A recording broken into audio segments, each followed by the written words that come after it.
an AppleVis original. Hello and welcome. This is the AppleVis Extra WWDC 2023 Keynote Edition. My name is Thomas Donville, also known as Nonamal, and the motto of this year WWDC Keynote was Dream It, Code It, and Chase It. And as always, Apple always produce a marvelous quality such keynote, and of course they got their PR team to do what they do best and to make their money for the day. They certainly made their money yesterday, that is for sure. It was jam-packed, 2 hours long, just a tad over 2 hours was the length of the keynote. And usually they have it sprinkled across lots of different videos to make the keynote longer. They didn't have to do that. It was actually just one video at the beginning, and then the rest was just back to back products and news and information. But we want to, first of all, appreciate and thank you for waiting on us to release the AppleVis Extra edition for the WWDC keynote. We wanted to take an extra day because it was so packed with full things. We just needed just a little bit more time to digest, and not only that, but to bring you more news and things that we found out that was not in the keynote itself. So we thought this would be better and more comprehensive and more of a quality podcast for you listeners. And before we decode this keynote, I have my co-host with me, and usually Dave Nason usually hosts this show, and he decided to take a back seat to this. Isn't that right, Dave? I did. I like it in this chair. It's quite comfortable. It's not, yeah, we could trade. We could certainly trade. But it's good to have you on, Dave. Thank you. That's brilliant. And we also have Tyler Steven. Thank you so much for coming on as well, Tyler. Hi. Thanks for having me. You are a man of words, my man. Man of words. As ha ha ha ha. All right, guys. Well, let's just get this going. And I'm just going to go ahead and just quickly go through the Mac news, as I think one of this is probably newsworthy and the other one is not so much newsworthy for our listeners and for ourselves. But the one that is interesting, and which is the MacBook Air 15-inch model that came out. It comes in 3 pounds and 11.5 millimeter thick, which is absolutely gorgeous. I used to have a MacBook Air and absolutely love that computer, and it just was so amazingly light and thin. And I am really surprised it took them this long to come out with a bigger version of the MacBook Air. That's just my 2 cents. So I'm glad to see a 15 out with an M2 chip. It has 18 hours of battery life, which is really healthy for a MacBook Air. It has 6 speakers. I just was dumbfounded that it has 6 speakers on this little MacBook Air, but nonetheless, it comes in for $1,295 smackers for this brand new MacBook Air 15-inch. Tyler, I know you're a Mac guy. Is that something, have you always wanted to try a laptop like a MacBook Pro or something? Well, I've had a number of Macs over the years. I've never actually tried a 14 or 16-inch MacBook Pro in person. I do have an M2, a 13-inch M2 MacBook Air, and I love it. I think the mics are pretty good from what I can tell. When the connection's good and when I'm not muted. And it's very responsive, and I like the feel of the computer. And so I can't say I'm too interested in a 15-inch screen because I'm totally blind, and I'm fine with a 13-inch screen. I don't need that extra screen real estate. But for people who do, but who don't need the kind of computational power as a MacBook Pro, this could be a good sort of in-between, because I've always thought that the 13-inch MacBook Pro, the one with a touch bar, has a somewhat awkward place in the lineup with its design not having MagSafe, as far as I know, and the touch bar being kind of not really catching on the way they expected it to or wanted it to. But it has stuck around, and I think for most people who need a bigger screen but don't necessarily need the computational power of the 14 or 16-inch MacBook Pro, I see the 15-inch MacBook Air would probably be a pretty good bet for them. What about you, Dave? Is that something you would be interested in getting someday? Probably not this one, but because I don't need a 15-inch screen or particularly want it. I'm talking to you now on a 13-inch Air, but it's the Intel one. So there will at some point be an Apple Silicon MacBook in my future, I'd imagine. I'm more likely to go for the 13-inch or even maybe the 14-inch MacBook Pro. It's actually quite a good deal now as well that I've seen people speaking about as like, if you're looking at the 15-inch Air, maybe look at that as well. But I think definitely, yeah, I'm like you. I'm surprised there hasn't been a 15-inch Air for such a long time. And I think people who want that portability and a good amount of power, and let's face it, the M2 gives you good power, even if it's not quite up there with the Pros. It's going to be more than enough for the overwhelming majority of people, and gives you that bigger screen. So I think it's a lovely device, and the price isn't bad. I mean, it's only, is it $100 or $200 more than the 13-inch? It's not as expensive as you might have thought. It's in the United States. It's 12. The 15-inch is $12.99, and the 13-inch actually got $100 price cut to $10.99 US dollars. Okay. And then the M1 MacBook Air, I believe that's still in the lineup for those who wanted it for $9.99.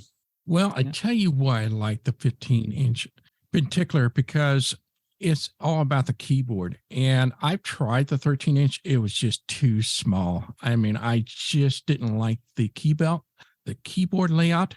So I really like the 15-inch. I've always, whenever I got in a laptop, it has to be a minimum of 15, always around the 15-inch. I don't try to get anything bigger than that. I think I'd had a larger one before, but the lid over time, because it was such a large screen, would wear out faster, but 15 was perfect. But I do it for the keyboard layout. So you got more additional keys than you do on a 13. So it isn't so smashed in. So that's just what I thought.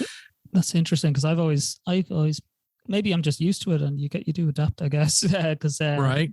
I found they've done quite a good job of fitting a full size keyboard into the 13-inch. Because when I compare that to, like, I'd never buy an 11-inch laptop for that reason, because I have, for example, the iPad Air with the Mac, the magnetic keyboard thing they have, the Magic keyboard, right. And I just can't type on that thing. It's just too damn small, So I get where you're coming from, but the 13 for me is actually okay. So, yeah, I think in the end, I am so glad that they came out with a 15. I think a lot of people would be happy, especially those that are sighted to want a bigger real estate screen. For those that are low vision, will now be able to get a larger screen as well. Now, let's talk about the Mac that 99% of us are not going to be able to afford this, or we can just live in the dreamland. And they introduce the Mac Studio and the Mac Pro, which is the elite and upper T range when it comes to spec and features. This is revealing the M2 Max and the M2 Ultra. So the follow-up with the M1 Max and Ultra from last year. So they did not disappoint us with the specification of these new M2 Max and Studio processor. It uses the 5 nano technology, which I'm kind of surprised. At some point I would think to go to the 3 nano, but I'm getting too geeky there. But we'll just do some of the specs here for those that like to get their mouth watering like myself. It has 134 billion transistors. I was like, holy smokes. So that's how you can tell how big these processors are by how many transistors are in these packed into these CPUs. Gives us 24 core CPUs and up to 76 GPU cores. That is just mind-blowing. So to put this all in a nutshell for us to understand, it is, think of being able to stream 22 8K streaming videos at once. That's how big and heavy these processors are. It can also handle up to 6 HDR displays, which I don't know why you wouldn't need 6 screen, but I'm sure somebody out there does want to have as many displays as they can. And this will come in a hefty $69.95 range price for you. And that means there's no more Intel processor along the Mac line anymore. So this is the final component that Apple made several years ago. They pledged to come to a point where their M chips would replace all the Intel-based chips in their line availability, and that seemed to come. Well, are either of you two going to get one? At least two of them, Tom. One for the living room and one for the bedroom. Excellent. And Tyler, is this mouth watering to you? Like, gosh, can you imagine what we can do with this? I can't imagine how I would even get remotely close to, well, spending the kind of money on something like this. But even if I could, even close to maxing out the kind of CPU potential that I think this is geared toward very high level creative professionals who are making a lot of video, doing a lot of rendering, scientists who are working with a lot of data, maybe some very hardcore gamers, something like that. But yeah, I will not be getting either of those, Max. Right. I think we could go into data mining if one of us got into this, but who knows? Maybe you can watch 22 different Disney movies at the same time. That's useful. Anywho, and make one while you're at it. Yeah, right. So that was pretty much all the Mac that was mentioned in the keynote, and I'll be surprised, or I am surprised that they were mentioned at all. I figured there'd be something different, be a different kind of products, but these particular Mac products did come of a surprise for me. So it's great to have them.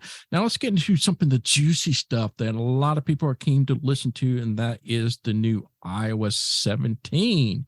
So before we head into iOS 17, just a heads up, folks, I want to talk about which phones got dropped. So if you are an iPhone 8 user or the iPhone 10 level, you will not be able to go to iOS 17. You will need a 10S and higher to be able to enjoy your iOS 17. I am really surprised of that because I don't see a lot of reasoning behind it. Like, I didn't see anything in iOS 17 that would need that bump of a processor, but there must be something in there that's causing us to be able to drop those devices. So jailbreakers are going to cry on this one. So let's talk about these in different segment, guys. And we're going to talk about just a few different things that they brought up in the keynote. I thought we'd talk about them in segments. And once we completed all the segments, we can kind of cover all of it. And if there's any side notes or favors that you want to mention. The big thing was the couple of things they mentioned was right off the bat was each of the communication applications got improvements. That includes the phone, FaceTime, and messaging. My favorite, I have to say, I don't know why this is going to be interesting for us, is the contact poster for those on the phone. However, I thought the voicemail option that we are able to see the voicemail live. So if they are leaving a voicemail, we'll be able to see a transcription in real time. And if we want to pick up that line, we can do that while they're in voicemail. The FaceTime, you can now leave messages when somebody doesn't answer on your FaceTime call. I thought, wow, that's about time they offered that feature. I know I made a lot of FaceTime calls to only have to hang up because they never pick up. So now offering kind of a voice message there is going to be nice.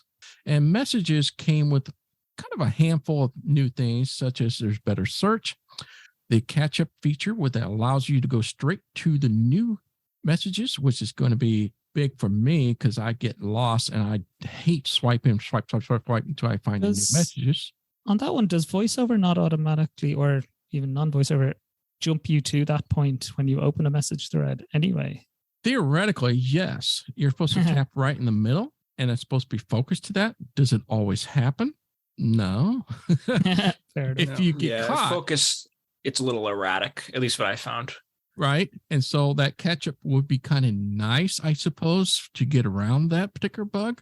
But the last part of this segment is the audio message, and messages is now transcribed. So I'm thinking our hard of listeners and deaf friends will now be able to hear or see what's being spoken in the audio messages.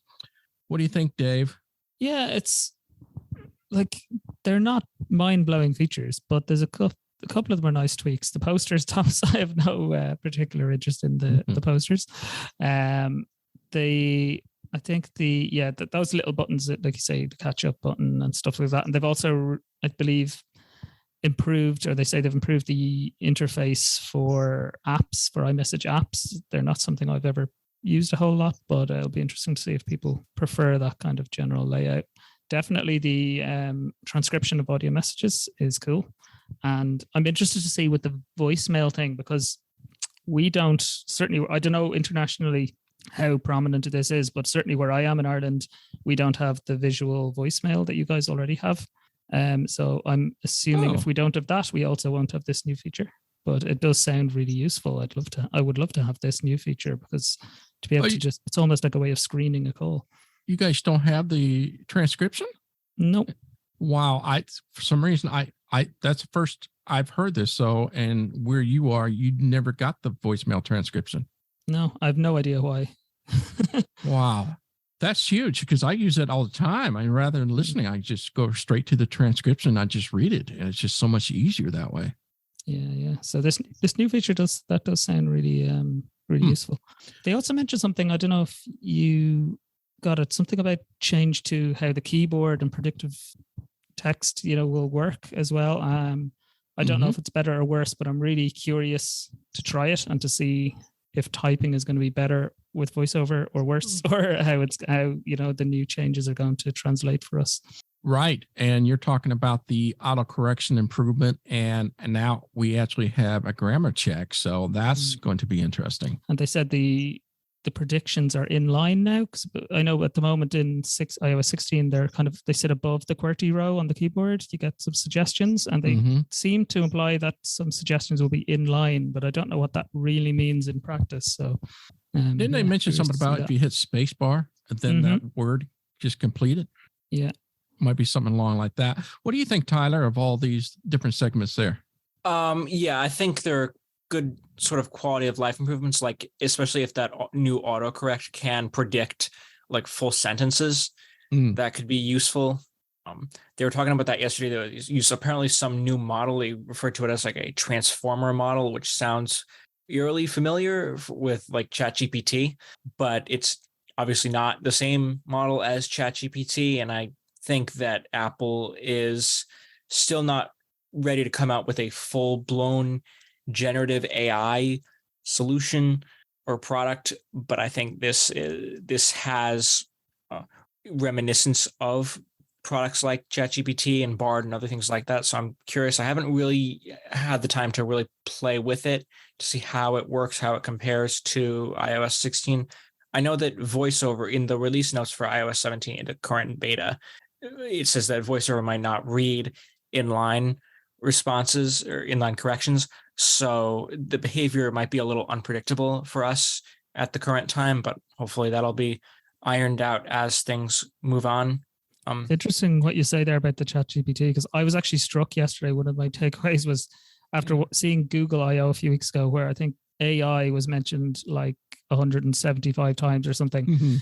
And I don't think there was one mention of AI yesterday. A couple of times they mentioned on-device machine learning. That's the closest they came. And even that was only on a couple of occasions.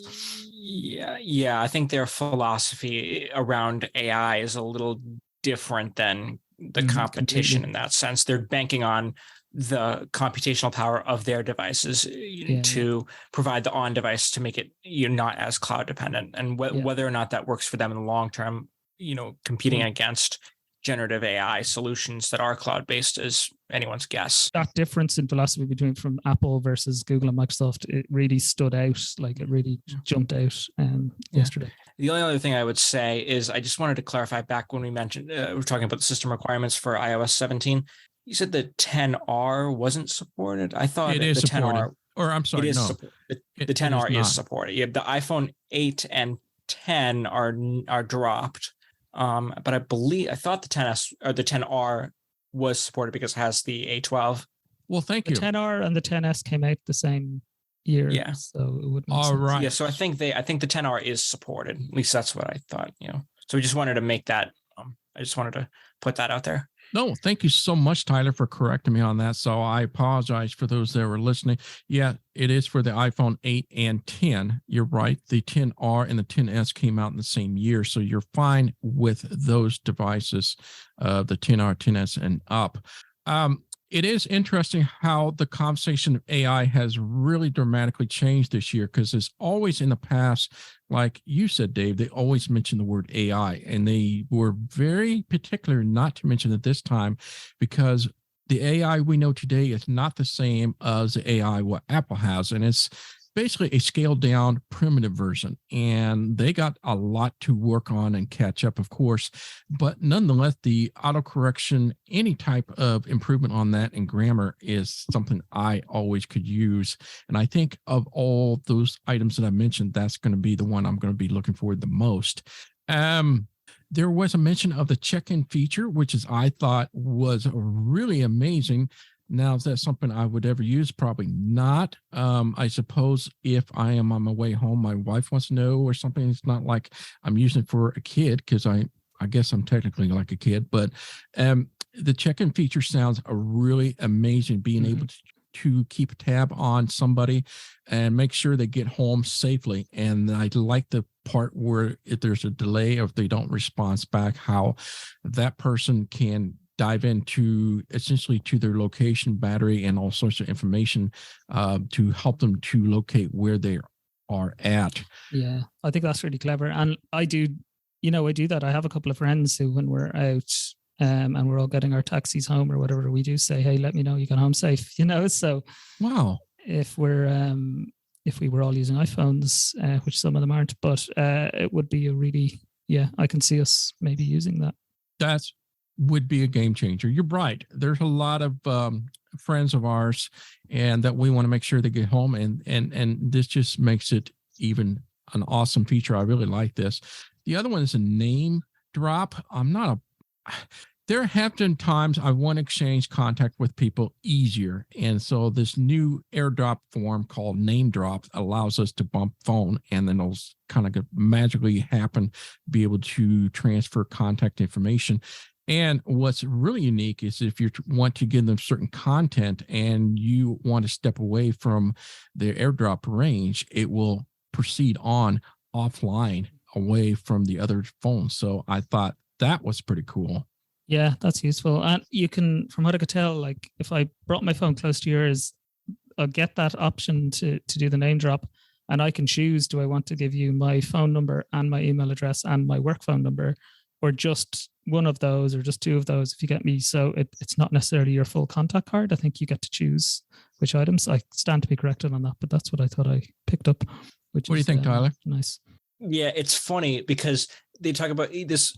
Reminds me a little of, remember Bump from Samsung? Yeah, Samsung completely. Bump.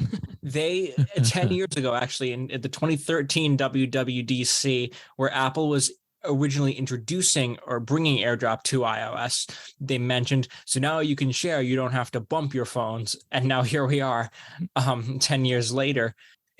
I'm wondering if, at least I'm hoping, that this name drop feature is you can choose what to share without needing to physically bump the phones together. Like if you can use AirDrop, but then before you make that AirDrop transfer, choose what to share. So you get the best of both worlds, where you can transfer within AirDrop range without needing to physically bring the phones together, but you can also choose if you want what you want to share as part of your contact card, as part of your name drop.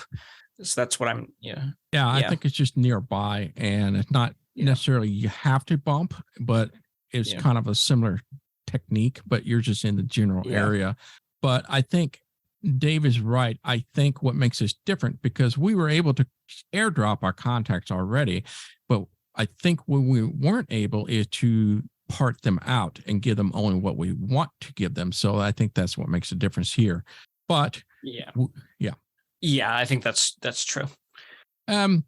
Some new apps that we all have been hearing, Journal. So the Journal app has finally come, and there was a pretty good discussion about why people use a journal and things like that. So I think for those that are wanting to journal in a number of ways that this is going to be something that's going to be very helpful for those that want to keep track of different variety of things. The standby mode, guys, I was like, I'll never use this. So I'd be curious what you guys think of that. And before we move on, we are going to discuss about the Siri 2.0 as well. Tyler, what do you make of the journal and the standby mode and the Siri 2.0? Well, the journal, I don't think that's out yet. The app, it doesn't appear to be on my phone, at least not that I can tell. And I thought it was coming later this year, like in an update to iOS 17. They said later this year, so later it's this probably year. one of those 17.1 things. Yeah, kind of like what they did with Freeform last year. It's not something I would use, but I think it's good for those who do a lot of journaling. It's similar to, I think, Day One, is it? So I'm curious to see what they can bring, what their sort of Apple flavors they can bring to the table. As far as Siri, that's really, I guess they took the hey out of it, so you just say the name, but I don't really see how that, it doesn't sound like much of a change. And from what I've used of Siri, it doesn't sound like, I've tried it in the beta, it doesn't sound like it's changed a whole lot. I haven't tried the HEY Siri versus just the regular Siri, and I'm gonna have to. It's gonna be like ALEXA now. I'm gonna have to say it because whenever doing these recordings, I'll have to say it so I don't inadvertently activate my own or other people's phones or devices with my voice. Mm-hmm. Standby, I will never use. I have no reason to use that. Actually, I have my screen orientation locked, so I haven't even really gotten into that. Really tried that feature, but it doesn't sound like anything I'd use. And one thing, it's weird how the tech publications are reporting this as they use the term home hub. And I think that's somewhat misleading because when I hear the term home hub, I think of like HomeKit, where you have a hub like an iPad or an Apple TV that can serve as a relay between an iPhone or a Mac. Why you can't use a Mac as a home hub, I'll never know. But is a way of communicating with your home device, your smart home devices, even when you're off the network. The iPhone, they're referring to the standby feature, at least I don't know if Apple is, but some tech publications are, as a home hub. And I think that's misleading because it's really, I wouldn't call it a home hub in the sense because you're not in terms of smart home hub, but it's a hub in terms of your kind of, I would call it more of your day planner, your day hub, because you can see effectively your today view, your widgets, your calendar, photos you choose in a picture frame, weather, stocks, things like that. So I think it's like the today view. When you turn the phone into landscapes, you have an enhanced view of that. So you can look at that. So basically you can look at the today view while the phone's charging and get quick snippets from there. Is that something you're going to jump on there, Dave? No.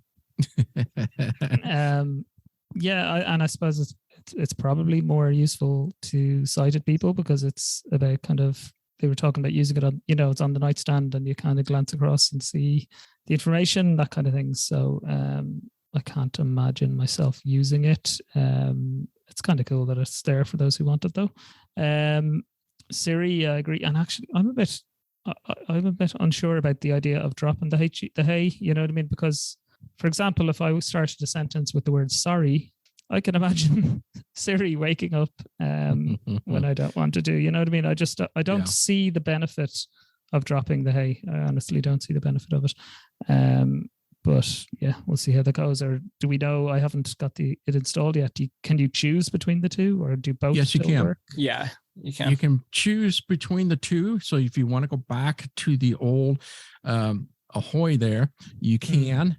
On a low level, this is kind of a big deal because I mentioned this in the Unleashed several months ago about why this is such a big deal. And it just means that it is now, Siri is growing up. So it's 2.0, meaning that it's now on par level of recognition and things as the A-Lady and the Google is, because it had to have the hey in there because it was so complicated. It couldn't understand just the standalone word. So Okay. for it to recognize, it means there's more computing power.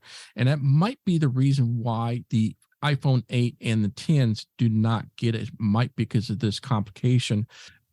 So it is a big deal. Now, they did tout for better recognition when dictating. I promise you, today, I thought, oh, maybe. And I just text my wife before. I said, I'll be in a podcast. I'll see you afterwards. And it came out, I'll be in my pocket. I'll see you later. So no, it did not work any better than it did before. Maybe it doesn't butcher as much, but so far, hopefully they'll do some tweaking to it. One other improvement they did talk about, when you're having kind of an ongoing back and forth with Siri, you don't have to keep saying Siri at the start of each response, which I think is an improvement as well. Right. Now you can have back-to-back conversations, so you don't have to invoke it if you want to ask additional questions. That also shows you the new intelligence that it's using behind the scene. As a whole, iOS 17, guys, there wasn't a whole lot in here. Now, as always, there are lots of little things I found out, and I like to share a few of those since I am on iOS 15. And one of the options they mentioned in the keynote I thought was kind of cute is that in the photos, it automatically categorized by people that you tell it what they are. So it knows that's Tom and that's Angela, but now it can recognize pets. I thought cats and dogs now can be recognized. That is Max or that's Fido. I thought that was interesting. That's incredible. People will really enjoy testing this, with their like two relatively similar dogs and things like that. It's going to be, it's can fun, you tell this is going to be cool. Disastrous, right? It's good. It's great though. I love that they right. do that. So there's other things like being able to share AirTags now. So it's not just to you. You can share up to 5 people of the AirTags. And I thought that is about time we were able to share an AirTag.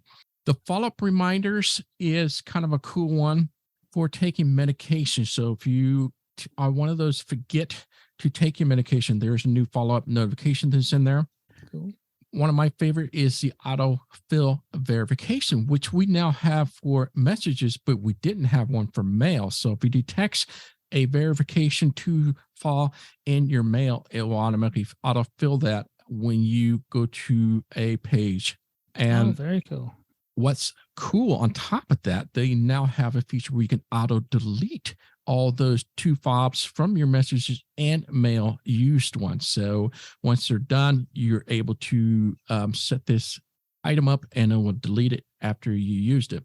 That's cool because my messages app is cluttered with verification codes. Right. So we can, so these new things are just going to be so much easier.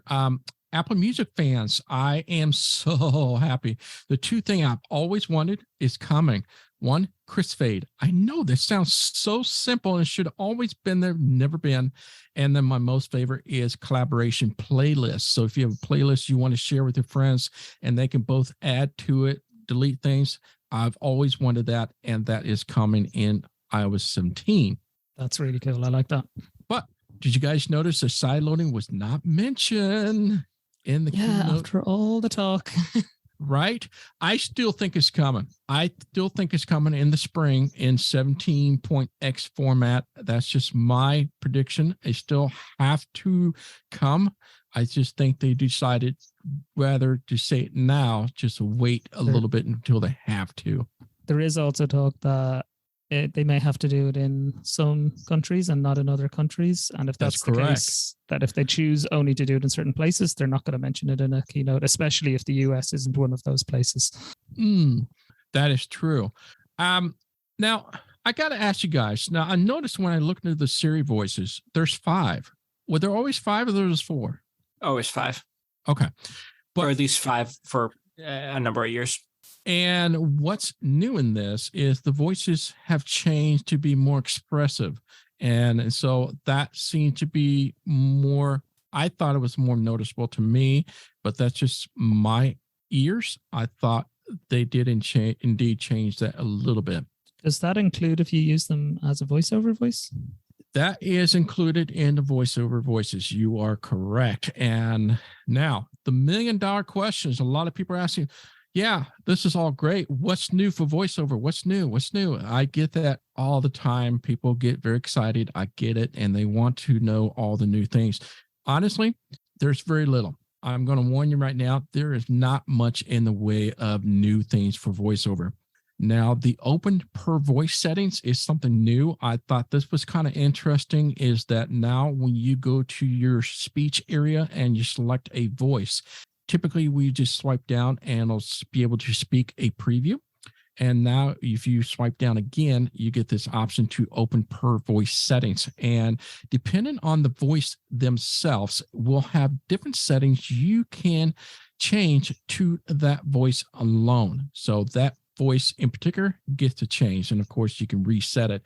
And the other one is not really a voiceover settings, but I found in Safari, when you go to a web page and you go to page settings, towards the bottom left, you go to page settings, there is now to listen to play. And that allows you to listen to their own Siri voice. And it is a really good that reads the page to you. You guys find anything else? That's like Microsoft's kind of read aloud, right? Edge, is it? Okay. I wasn't going to mention names there, Dave, but it's just like Microsoft Reader. So it just reads it to you, so you can kind of just slow it down, reverse it, and things like that, which is kind of cool. But it wasn't designed for voiceover, but it's something that we could use. But I couldn't find anything else. There's just really wasn't anything new out there. No new voices. A lot of people ask, are there any new voices? No, there are no new voices. Yeah, I would say as well that we're in beta 1, and sometimes things do turn up later in the cycle as well. So we'll definitely keep an eye on it. But possible. Anything's possible. And for you, Tyler, did you find anything new in there?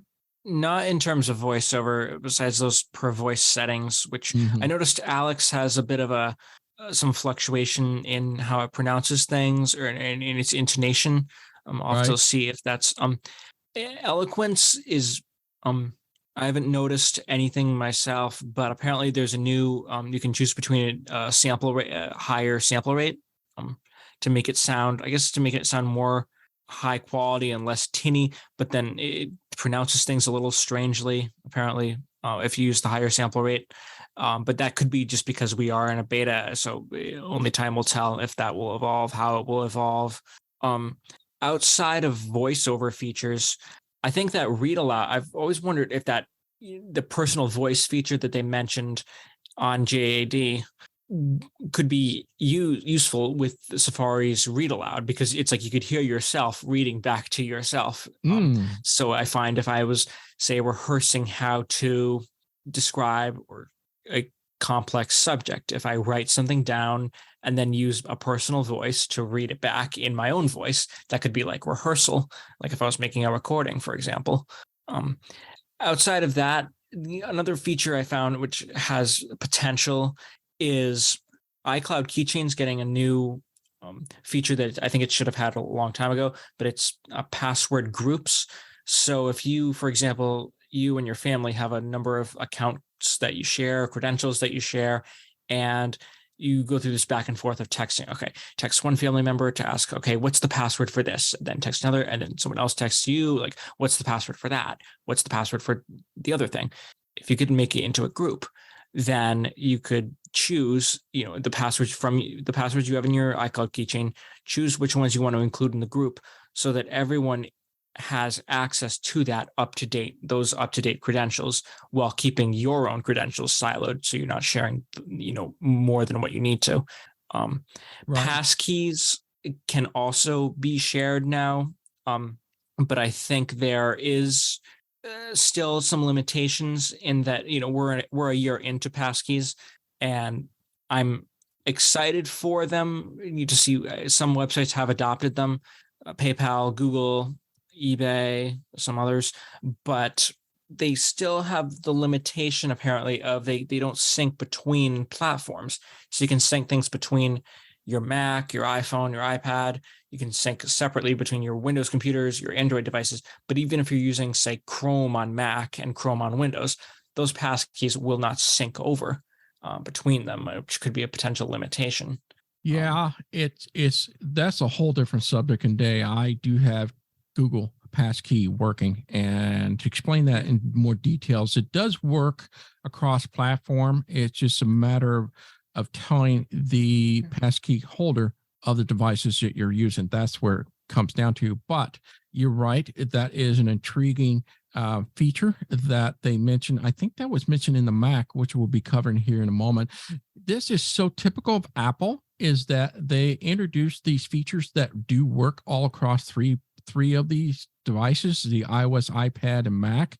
And so it just seems like they want to kind of beef up one section where it's just too small. There's not a whole lot to say. So they just kind of add some features in the iPad that may be available in iOS as well. And we'll be getting into those. And when we do get to those fields, I'll mention to you that what these are, if they're capable in iOS. I think, Thomas, if you were about to jump into iPad before, the other thing people might be interested in, and they may have heard us speak about it previously, but Tyler mentioned Global Accessibility Awareness Day, and the point and speak is probably another feature which is new in iOS 17. Right. And I don't have a Pro device currently. I hopefully will later this year, but it does require those LiDAR enabled devices. But I think that's probably something that some people in our community might find useful. True. Those are kind of the things I kind of glanced over because we did cover that before, but not in this particular podcast. But yes, and during the Global Accessibility Awareness Day, some of the accessibility items were mentioned then and not in the keynote. And you're right. I do have a LiDAR. I'm going to try that later on to see if that point and speak will work. That'd be something a lot of people would want to know how that works and how well it works. Now, speaking of iPad OS, let's move on to that.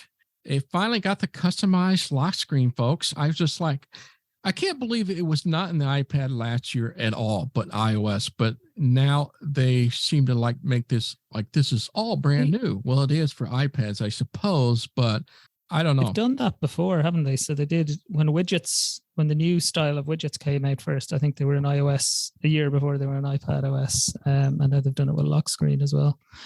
And the other thing they announced was the widgets are now interactive, and they announced that as part of, it goes back to what you said a minute ago, that they announced that as part of the iPad OS announcement, but actually it's on iOS and iPad OS that widgets are now interactive. Right. And so that is an iOS feature, as you mentioned, is an interactive widget. I'm not using widgets at all now, but interactive, I suppose there's certain things I might use it. I don't know. I'm just not a widget guys. Do you guys use the lock screen widgets a lot? No. I do. Well, for lock screen, on the lock screen widgets, the little ones, I just have like weather ones, and I would have my fitness rings one, but it has had a bug for the past year where it doesn't read them properly if you have them in the top widget space.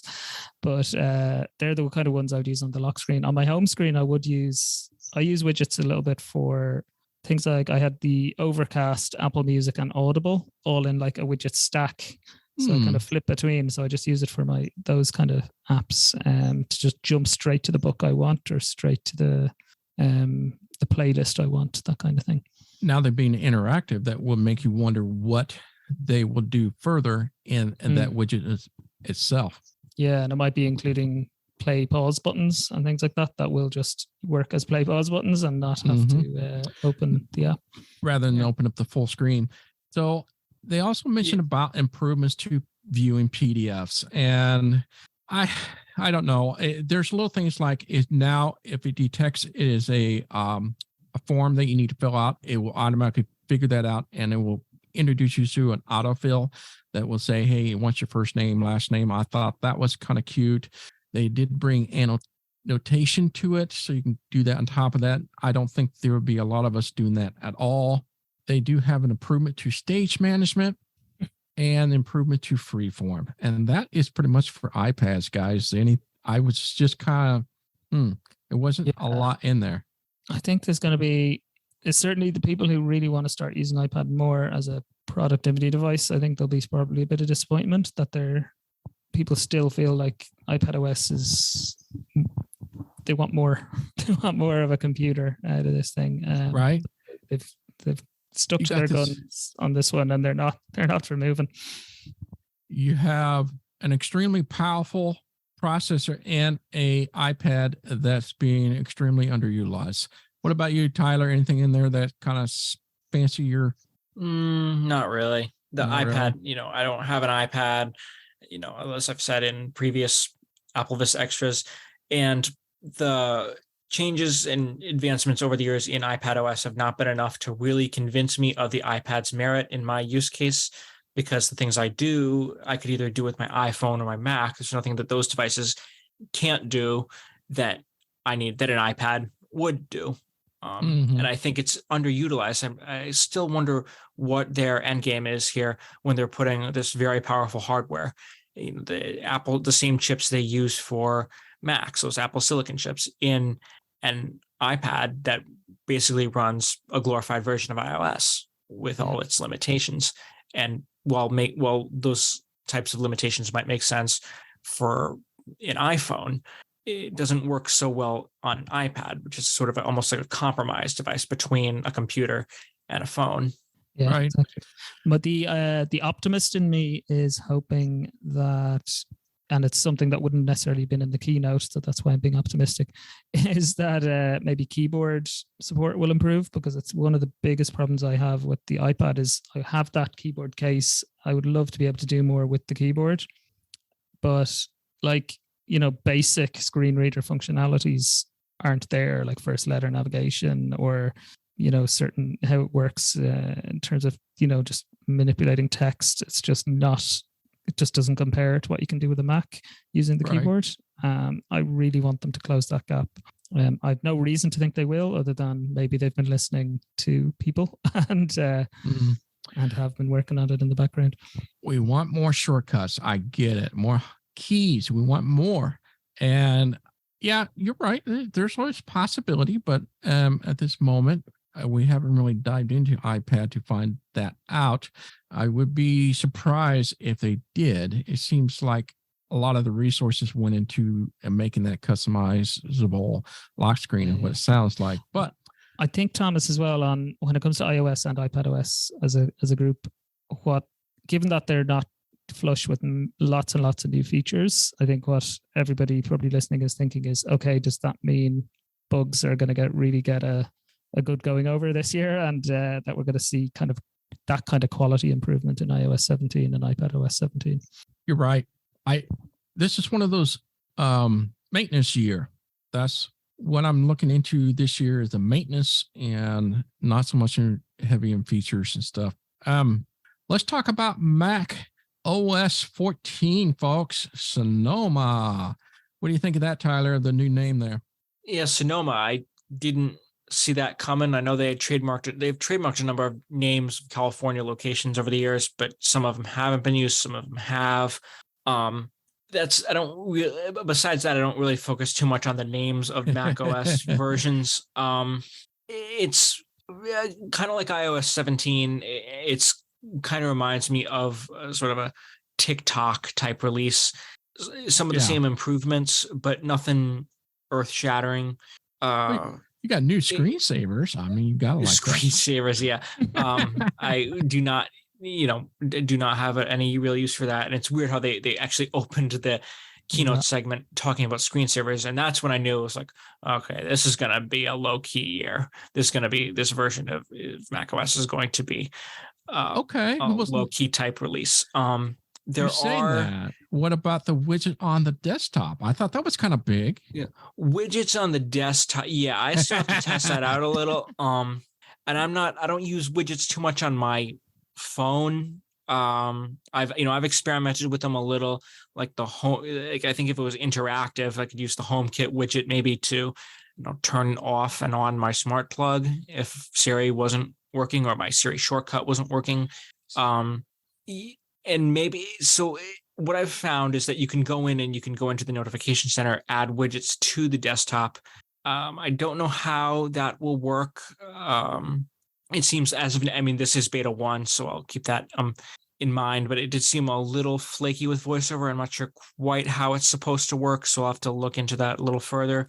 I remember, Tyler, when widgets first came to Notification Center, they were extremely flaky with VoiceOver as well, weren't they? Oh yeah, they were even into the general release of macOS Big Sur. That's when they were introduced. They revamped the Notification Center, and the widgets were you couldn't add widgets or couldn't modify them. So yeah, I'm hoping this time around it'll be a little more thorough. Part of the problem is if you don't know how something works and you don't have that type of communication, it's not always easy to report issues because you don't know how it's supposed to work in the first place. It's more difficult to report bugs, and then you end up getting a sort of a cycle where it adds up to a less polished final product. But besides that, I think there's a new gaming mode. I'm not much of a gamer, and I think this is primarily intended toward, say, video gaming. It improves the performance of wireless controllers and audio devices. For those who are gamers, I think that could be quite useful since, well, Mac hardware has become increasingly powerful, and increasing numbers of developers are, expressing interest in Mac gaming and porting their games over to Mac OS. And that's really kind of it. There are a lot of little improvements similar to iOS 17. Some of the things I mentioned previously are also in Mac OS Sonoma. But that's kind of what I think. I would like it's also light and voiceover changes. It does, Macs with Apple Silicon do get that personalized voice where you can make a voice based on your own voice. I haven't tested that yet, so I can't say. But a more feature parity. I am hoping this year that that bugs get a good squashing across iOS and macOS, especially if they're not adding new features. This is the time to address bugs. I am totally with you. It seems like this is the year they clash with Microsoft. So the read aloud, now we got the play to listen. And not only that, but the widgets on the desktop, well, that's ditto to what Windows 11. So I have these weather widgets and things like that. That is, I'm not something that we would use, but it's just little things like that. And game mode, yep, that's something that Microsoft just released as well. So it allows you to get a better, allow higher processing for gaming mode. I don't use Windows. I don't use Windows 11 widgets either, so I don't think I'll use them on Mac OS. But I'll have to see as it feature matures. Did I see that they have whether to use it or not is another matter, but it's kind of cool that they can do this if I picked it up right, that you can see your iOS widgets on your Mac. It's kind of like a continuity feature. And that's one of the cool things about, I know you're a Windows guy, Thomas, but Tyler, I'm sure you'd agree that one of the cool things about having a Mac is how it syncs with your iPhone. Continuity, you open a Safari page on your iPhone and you want to move it over to your Mac, it's so simple to just pick that up on your Mac, so those kind of features are cool. It's cool that they're doing that. Whether or not I need it or not is a different question. And speaking of Safari, and we mentioned this a little earlier, being able to share your keychain and passkeys with family and friends. The private browser got some new perks to it. It's kind of, I don't know, I think it's kind of a little funny, but you can now lock it with your Face ID. So if you want to lock your privacy tab, so if somebody gets on your device and sees that a tab is in private mode, that they're not going to be able to get into. But it does do some additional tracking removal in there. So there's some new things in the Safari that is worth looking into. I think profiles as well, Thomas. That's right. The profile. How is that different than tab groups? That's what, the tab groups was underutilized. I never use it. So the groups, you were supposed to be able to say, this is my work group, and these are all the tabs I have for work. And now you have profile that you use for work. Now you can have different tab groups within different profiles. It's an extra layer. Yeah. And you can do with the extensions, you can have different, it's kind of like how Chrome and Edge do it. So I think they're taking after those browsers. You can have different extensions, different cookies. So for example, yes, you could have tab groups for your work and your home, but say if you wanted, say, you have your Gmail account and you have that on your home profile, so that whenever you go to Gmail, you don't have to switch your account on Google's interface. It'll just come up on the cookie for your personal Gmail account. And then if you set your work profile, you have a Google account for work. So with Google Workspace, you go into Gmail or Docs or whatever, and it would automatically sign you in to your work because it's from Google's perspective or the website's perspective, whatever you go to, it looks like a separate identity. I could use it, Thomas, to have just say be signed into applevis.com as Dave, as my personal account on my personal profile, and then in my work profile be signed in as Sky where I work. And if I need to check anything from that point of view without having to sign out and sign in with each of them. You're probably right. Maybe it is on a line like that, Tyler, where the profiles will keep the trackers off of each other, and different privacy perspective is kind of like its own sandbox. I wonder if it works like a sandbox. We'll have to see.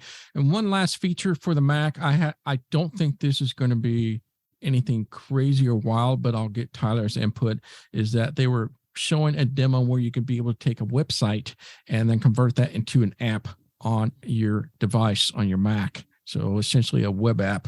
Yeah, that reminded me a little of iOS's add to home screen feature, right? Where, so I think if you get maybe a full screen view or something like that, it basically is a way, my understanding of it is a way to make a website feel more at home on your Mac as if you were using an app.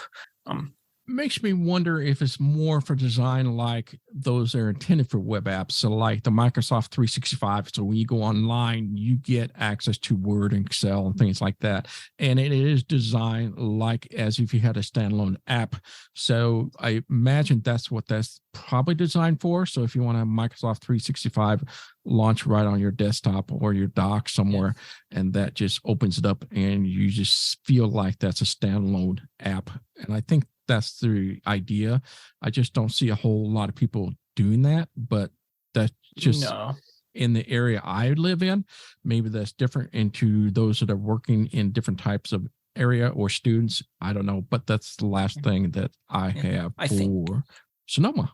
Yeah, I think for especially Microsoft 365, if someone wanted to use that, I think they just open up the desktop apps because those are more refined. Sometimes the apps. That's a polite way accessible. Of putting it, Tyler. More refined. So let's quickly go through the other OS that were mentioned. Let's start with the TV OS. That seemed to be kind of a big thing they touted, and that was the improvement to the control center. And the big one is FaceTime finally comes to TV OS along with a video conferencing that allows you to use your iPad or your iPhone now with your Apple TV. And so you can now have those conference and FaceTime on the Apple TV. It does support center stage, which is kind of interesting. So that is supported in those communication services. And the Zoom and other web conferencing like WebEx will be coming soon. And then this last one, I just had to laugh that I never could figure out why they didn't do this last year with the Siri remote, but now they introduce you to Find My Siri remote. Yay. Yay. There is also mention about VPN is now coming to Home OS as well. For some, that might be important, especially those that live in different countries need to get to certain streaming platforms, things like that. There's a reason why you want to do that. Any feedback on the home TV before I move on, guys? I mean, they're fine. I think. I didn't know if you have the one that was like, oh wow, that's so cool, I got to talk about that or anything. But I know, like if I can see some people maybe finding the Zoom, the video conferencing useful, but you do then have to have some sort of a stand. I don't know. Do you sit it on top of your TV? I'm not quite sure how you work your iPhone or your iPad into the equation so that you have a camera on you. And then does that mean you have to have AirPods in for a microphone, or is it picking that up across the room? So I have questions about how the FaceTime thing works and the other apps work. Right. At least you got a bigger real estate to see. So if you're low vision, you'll be able to use your home TV to see the bigger screen. I can see this really useful for web conferencing with teachers or maybe at work, and things like that. That instead of having video conferencing equipment or just having an iPad to share through the whole table, you now be able to display that bigger. So in some perspective, I can see why that's kind of a big deal. Yeah, I think it's cool. Yeah, it's like it's the implementation I'm still unclear on, because you need to bring your iPhone or your iPad into the mix as well. If you like to conference with your family a lot, just being able to talk to a group of people at once, I can see why that would become useful. So you're not all crowding over one iPhone to say hello and things like that. Yeah. So there's some perspective to that. Now, the AirPods OS got some loving this year, and they introduced something called adaptive audio listening. That's a hybrid between transparency and active cancellation. That was interesting. I really don't know what to think of that right now I use transparency if I need to hear everything. And I don't know. That's just me. I'd be curious what the other AirPod users out here thinking about. I'm curious too. I'm definitely curious to try it, because I'm a big AirPods fan myself, and I do find sometimes when I'm walking out in the street, I want to be in transparency mode, but I can't actually hear the podcast that I'm listening to because the traffic noise and thing is too loud. But then if I go into full noise cancellation, I'm like, oh, is this stupid as well? Because maybe I'm taking a risk by being in noise cancellation.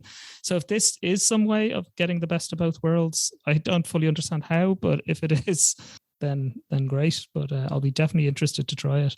It almost makes you think there's that middle zone where you felt like transparency, like you just said, like transparency was too much and active was too much. And I need just something.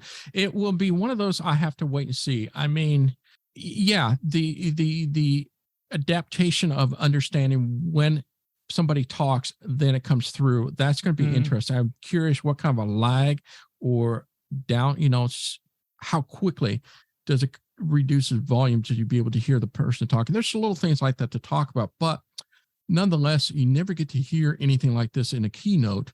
So it's wonderful to see. Now, HomePod didn't get much of a love. It's got some improvement to AirPlay. That is always a plus. Now, I didn't understand this AirPlay to hotels if they provide such a service. It sounds like they need to have TV sets that is AirPlay compatible. So if I understood it, you'll go into the hotel room, the TV set will have AirPlay, will be a specific TV, I guess, with AirPlay enabled.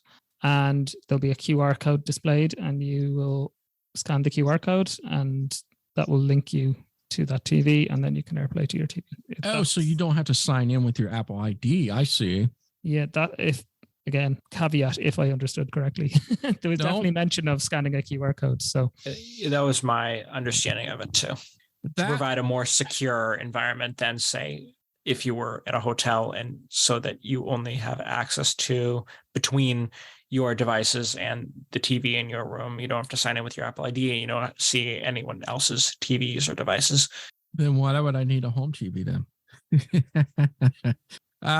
No, it just makes me think about that, because you're right. I always want to AirPlay things to my home TV, but if I could just AirPlay it to my regular TV, the better. And it's one of those things, kind of like Apple keys in certain cars or Apple in certain CarPlays. And so it just depends on the adaptation by the TV industry or their TV set or the television, like Samsung and LG. I even wonder, because there's a whole industry out there of hotel kit. You know what I mean? Like there's TV providers that we don't have in our homes that provide TV services to hotels. So this could be something that isn't even available to you to have that kind of TV in your home. It may simply be because they said, I think there's one hotel chain who are doing this first. So right. It may it's the same be a hotel thing. Right. It's the same hotel chain that's doing the use your iPhone to unlock your room key as a room key. Makes sense. And it's like, yeah, we see how that's being adaptive. It isn't. And so I can't imagine this falling to the side. They mean well. It's just like they just kind of dangle to people. Here you go. You can do this. Add it to your stuff instead of collaborating with Sony and Samsung and going after and make sure it gets in. I just feel like Apple isn't doing a big enough push to make this a reality, especially the hotel key. But anywho, CarPlay did get something called SharePlay. Now, this does occur in my family. We do have CarPlay in the car that we drive, and my daughter or my son will always fight over the cords so we can play the music on the stupid car. So this allows us to say one device is connected to the CarPlay. I don't need anybody else on the CarPlay but mom. And so if mom allows you, she can do SharePlay, and that means she can open up Apple Music and do SharePlay with everybody in the car. So everybody can take turn of being able to pick what they want to listen to and play it and take over from there. So that was kind of the things that some will never use, but in my case, we definitely will. Let's talk about Watch OS, the last OS, before we get to the one more thing here. Now, this one was very interesting because I need to see to this understand the smart stack with the digital crown, folks, because it sounds pretty cool. I'll be able to flip different widgets and then be able to go to that item. That sounds like instead of I have to worry about all the computations anymore, it sounds like I can have one area of the smart stack that has multiple computations that I can interact with. Is that what you guys got out of this smart stack? It sounds almost like Watch OS 1, where they had those, what do they call, glances that you used to open up, and you had like a series of glanceable kind of, they were like, little mini versions of the apps. Do you remember those? Boy. Yeah, I think watch apps. I don't think a whole lot of people, and correct me if I'm wrong, but my understanding is that not a whole lot of people use Watch OS apps. A number of apps have come and gone from the Apple Watch. And so I think they're trying to make a more lightweight experience where it's sort of a hybrid between the things we had in Watch OS 1, where there weren't really apps. They're more like using continuity, relying on the iPhone to serve up the apps to the watch, and Watch OS 2, where you had full-blown apps on Watch. It's sort of a blend between them, where you have small apps, widgets hosted directly on the watch, so you're not relying on your phone, but it's a very lightweight experience. So you're only looking at, say, brief snippets of information or interacting with a small number of functions. I think that sort of ties back to the interactive widgets too with iOS and Mac OS. The watch has the power to do this now, which it didn't have 10 years ago. Yeah. It definitely something I'm interested in, and I haven't downloaded that beta onto my watch yet. I definitely will keep track of that and see what that smart stack is all about. But if it's what I think it is, that is going to be huge. That will prevent from me having to press on the digital crown and find the app itself to open up just to peek in what's going on. If it's something that I can just glance at, that's different. I will definitely love that. And of course, we've got Snoopy and Woodstock. That is now as a watch face. So I knew we were all excited, but that will not convert me from my Mickey Mouse watch face. Sorry. I was just about to ask you, have you got a rival? But no. Nope. And Mickey Mouse will live on this watch forever. I don't care if other does 20 computation and this only does 3. I don't care. It's Mickey Mouse. It has some really cool stuff, like it's now able to tap in and give the developers API into more of the accelerometer and the sensors in the watch. For example, they were doing some discussions about golf swings and tennis swings, how they can tap into the API to see how well your swing was and things like that. So they kind of threw a bone to the developer on that new API of what they could use it. And I'm thinking they could probably do a lot more than just those scenarios. So I'll be curious where the developers take that. There was a mention about hiking. There's elevations. There's new being able to see the trail point, an altimeter and things like that. So there's some new outdoorsy stuff, activities and features that people can use. And then, of course, the last one is for the iOS and iPad, and the whole line is that in the health app, now you got the mental health. They add that into the health app that allows you to keep track of different mental health issues that you might want to track, moods, swings, and things like that. And they also implemented something called Vision Health. I thought that was kind of funny because they were mentioning a lot about kids. Like you can set it up where they have to have 60 to 80 minutes outdoors. It will detect that they were outdoors and made it so it sounded like a ring they could complete.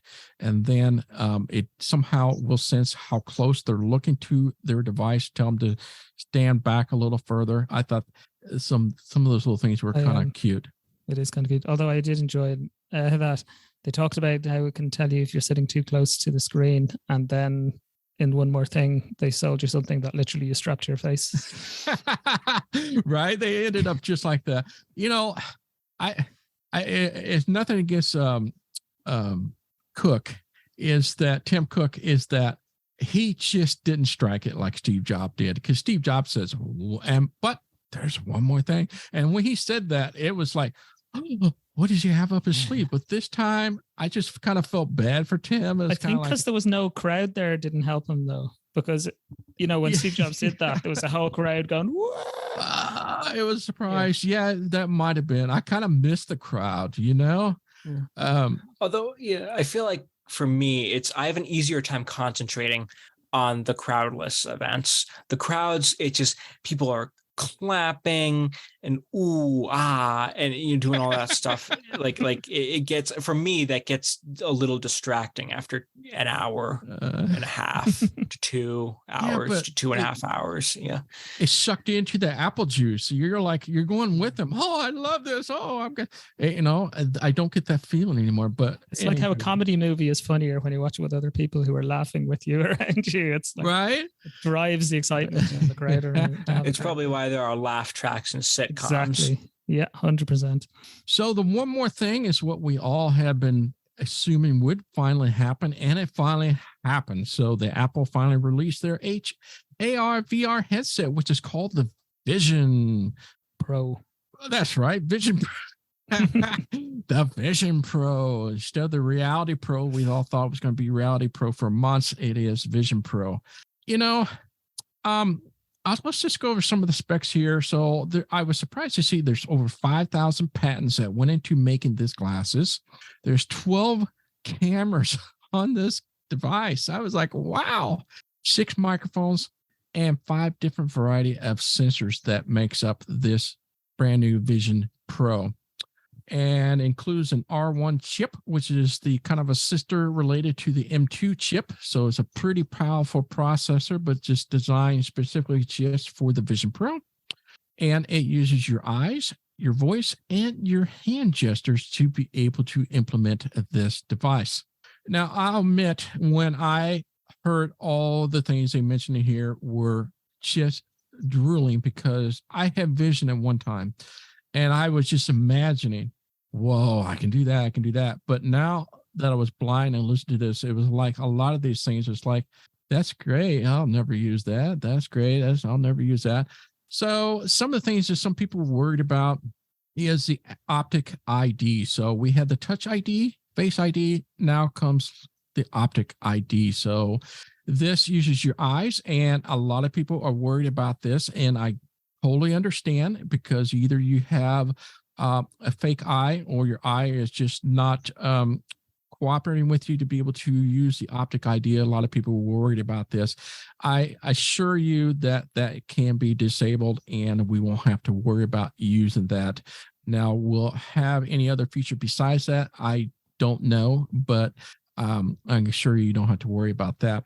So, and the other things that people worried about is eye movement detection. So you'll be able to use your eyes. It will tell where you're looking at, and it will be able to interact different things like that. And again, that goes into visual aspect of things.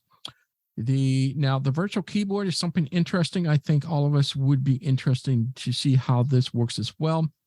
And one of the things I thought was interesting is that being able to bring a virtual desktop of your Mac, so you can use your Mac with the glasses and have the virtual desktop hovering nearby on your Vision Pro, which is, I thought, was kind of a unique feature.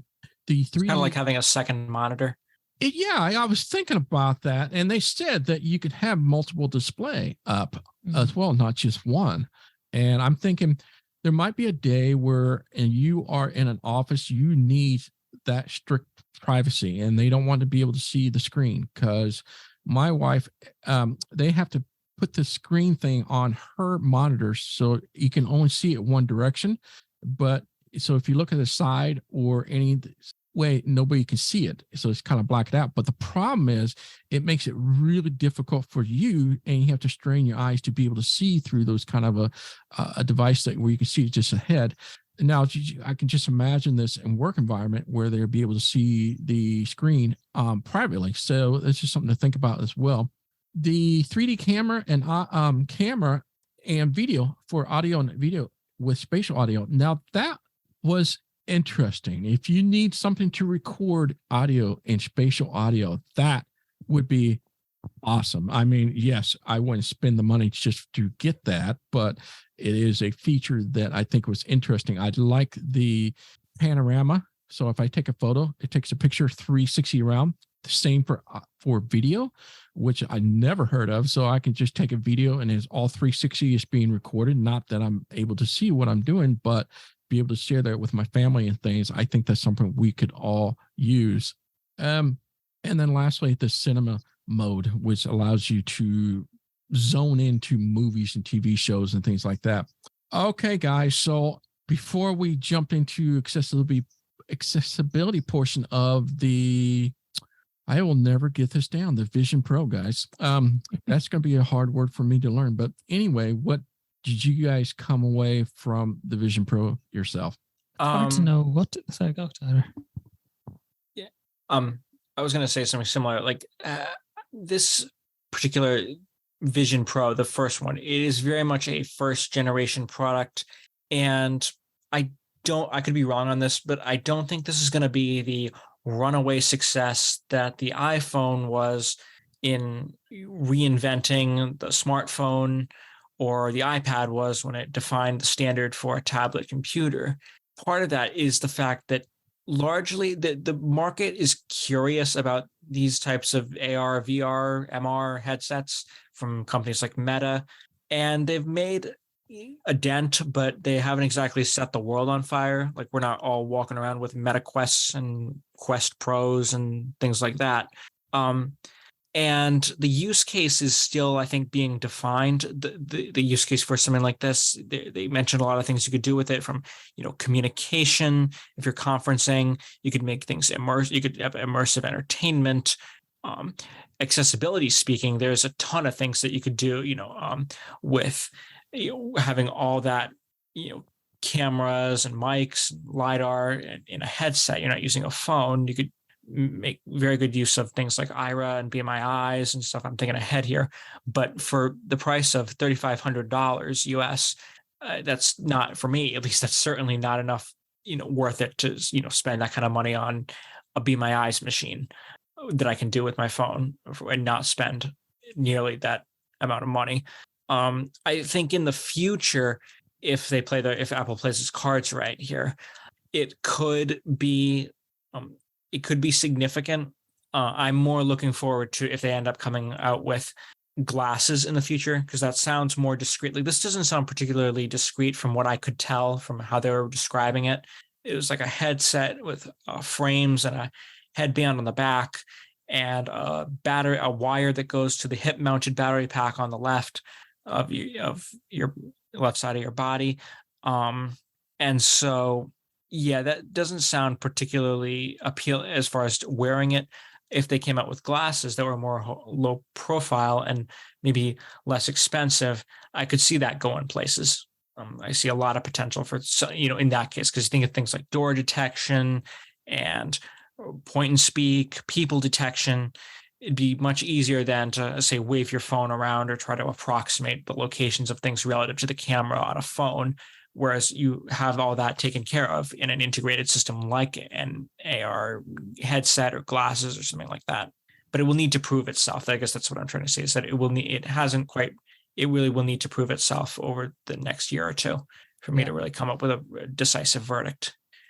It's very version 1. Like, let's be honest. It's got 2 hours of battery life, and it's not even in the headset itself. That's, wired into something in your pocket. And I think where they, you talk about, compared to Meta Quest and things like that, are Apple the first to do a mixed reality in that way? Like you turn the digital crown and it kind of fades you between the fully immersive VR world and the immersed in the real world kind of side of it, AR world. That's kind of a really cool idea, that you can kind of have that, both aspects to that. And I think it reminds me of the Apple Watch in some ways as well, because when that came out, Apple had 1,000,001 that you could use it for this, and you can use it for this, and you can use it for this. And it took them a few years to really nail down what is the Apple Watch really useful for? What do people actually want? And it became mostly, a health and fitness device and, notifications and glanceable information. But some of the other stuff they used to talk about at the start kind of faded away. And I think, I'm not so convinced that I'm going to sit there using Microsoft Word on a headset, because I'm not sure it's going to be any better than just sitting in front of my computer. But there are other experiences, some of the entertainment stuff, or meetings. I can kind of see, maybe, for virtual meetings and things, I can see, maybe it would be cool for that. So I think it's about letting this thing mature a bit before we can really say, is this going to go anywhere? But whether the price can come down enough. And I think, Tyler's right about, obviously, you're right, Tyler. It's not discreet in the slightest. It looks like you're wearing big ski goggles or something, it's not. It sounds cumbersome. Like I even wear ski goggles and I don't like how they feel on my face. So you're not going to walk down you're not going to want to be walking down the street wearing one of these. I don't think in the short term. And maybe someday there'll be a Vision Air as well as Vision Pro. You know what I mean? And so you only want certain features, or you don't need the full kind of range of capability, and so there'll be a lighter version and things like that will be more affordable. They're the kind of things I would be hoping for, because you want them to be more affordable, and you want them to be in a place where you can get ones that do what you need to do, and maybe you don't need all the bells and whistles. So I think it's definitely an interesting start, but I don't think really anyone average user is going to be buying the first generation of these.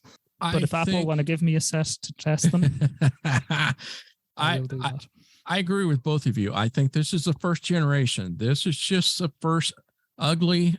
You're not styling at all with this, and you're not going to go down the street with it because somebody will definitely mug you. This is definitely that's going to have to be worn at home or certain places, or if you're in a hotel room by yourself and you want to have access to things, you can just pull out of your pocket. There are some unique things to it, like Dave says. There's some features that would be beneficial, like entertainment and things like that. But this is what I come down to. So I'll explain a couple more things. So they mentioned there'll be 100 more games there'll be 100 arcade games that will be released upon when this released. Disney made an announcement in there. I was just gasping. I was going to say, Thomas, the second he stepped up on stage, surely you took out your checkbook. Like I absolutely lost it when I saw Bob Iger come up there. My wife just says, "What in God's name is going on over there?" Because I was just having literally a cow over here. But Disney Plus is coming to the Vision Pro. What makes this really compelling is the Vision OS. And I think this is where it's going to strive for those that are blind. And that means it is able and capable of running any iOS and iPad OS. That is huge. And I'm so glad that they did that and not just cubbyhole the Vision OS all by itself and just hope to God somebody makes it. It's kind of like the Watch OS, where we had to wait for the developers to create a Watch OS app. And when they do, most half of them just decide to take it off. So it's just kind of like the Watch OS is very limited in terms of what you can download. And so it's disappointing with that aspect. So right out of the box or right out of the gate, this is awesome when it comes to knowing what's capable of doing this. And so all of us obviously are thinking like, all right, so I can use Be My Eyes. I can use Seeing AI. I can use Ira. I don't have to buy the specific headsets that other companies are providing. And I feel horrible for those other companies. They got to be thinking to themselves, thank God this is really expensive, but this price isn't really that much higher than if you want to go to the top of the line. It's only Envision glasses. 500 maybe Envision, more than Envision. The low end is, I think, it's about $2,000. High end is about $3,000. So for 500 more, I would definitely buy this. I would definitely buy it. So you got to be thinking in terms of blind folks, what this $34.99 is going to get you. I agree. This is totally a setup for a Vision alone. So it's a cheaper, lower version of the Vision Pro. So they obviously made that naming on purpose. And I believe Tim mentioned that a cheaper version will be coming out. And I think that would be the death sentence to a lot of different head gears out there. I think that's going to be the one that's going to nail it and really hurt people where the money is coming from. So with that, we want to talk about, a lot of people are wanting to know, how is this going to work? Is this accessible? What can we do with it? Well, we know some information. We like to share that with all of the listeners out here. It is totally 100% accessible, folks. And that is the great news about this. And I know the accessibility team spent a lot of time, and they mentioned that this particular product, for the first build or generation of this kind of a product, they have never had so many accessibility features packed in a first generation product. So that is really great news, meaning that there's more things that developers and things we can do with this headset than we were ever able to do with the first generation of anything. So you do not have to have any vision.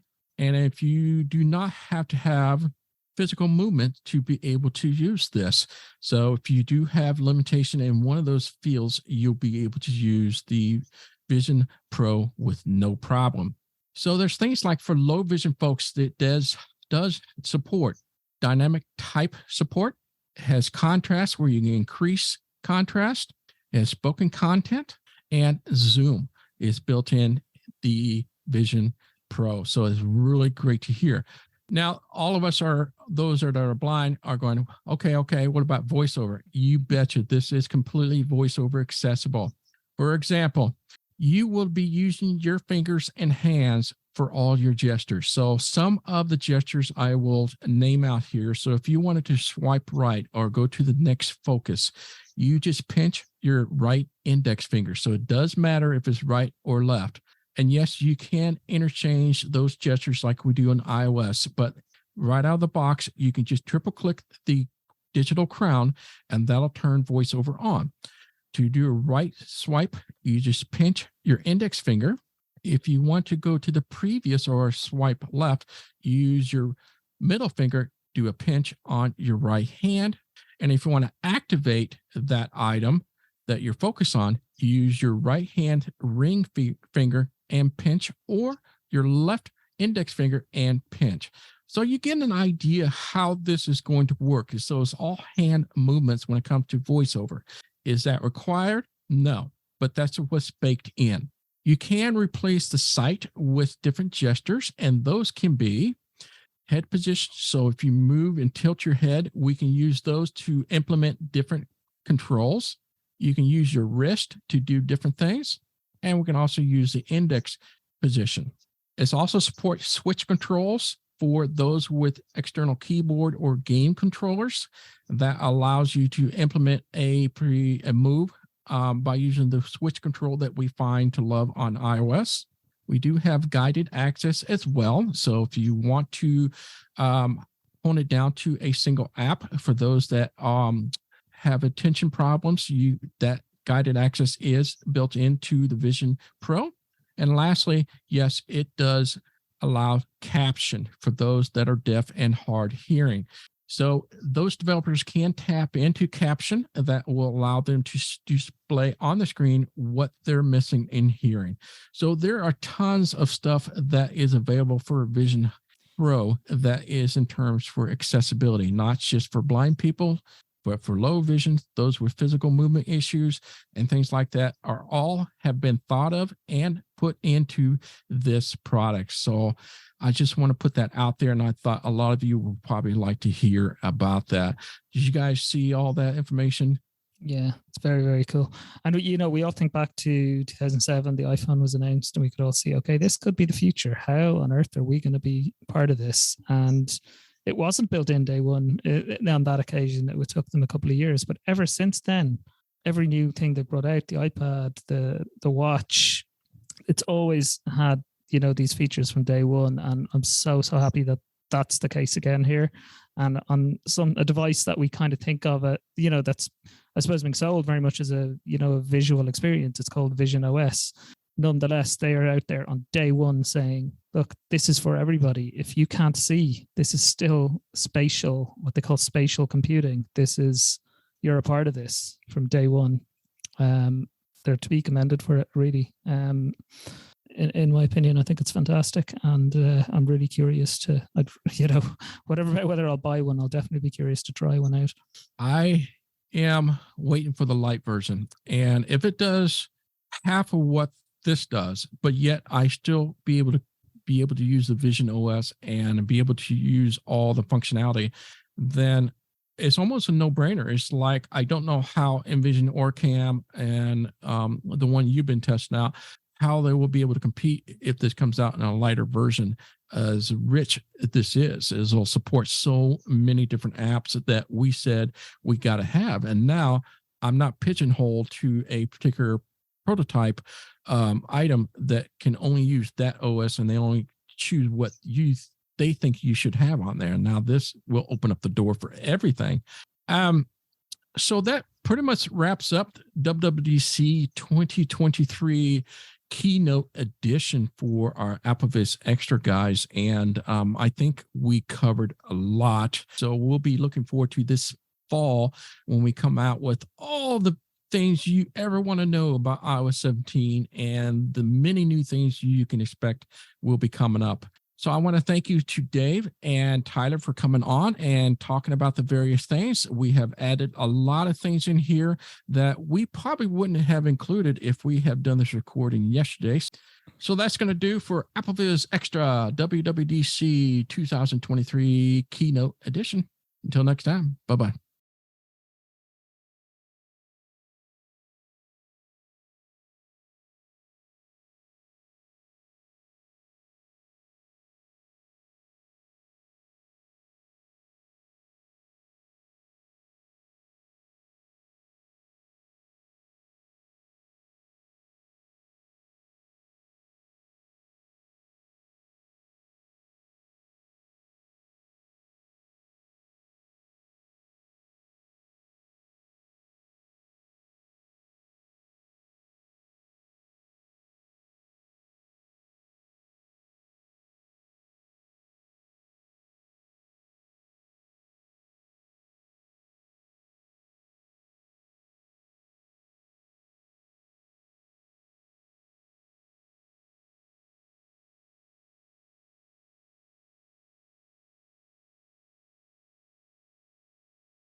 This AppleVis podcast has been brought to you by the community of AppleVis.com. For the latest in resources and tips and tricks to get you the best experience from your Apple device, visit www.applevis.com.